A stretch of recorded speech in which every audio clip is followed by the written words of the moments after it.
How to fix Instagram Reels quality on Android phone. Hello guys, in today's video I'm gonna show you how to fix Instagram Reels quality on Android phone.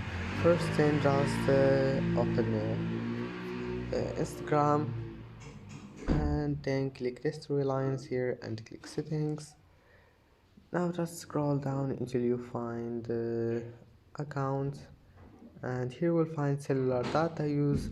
Just disable this one, data saver, and your problem must be fixed.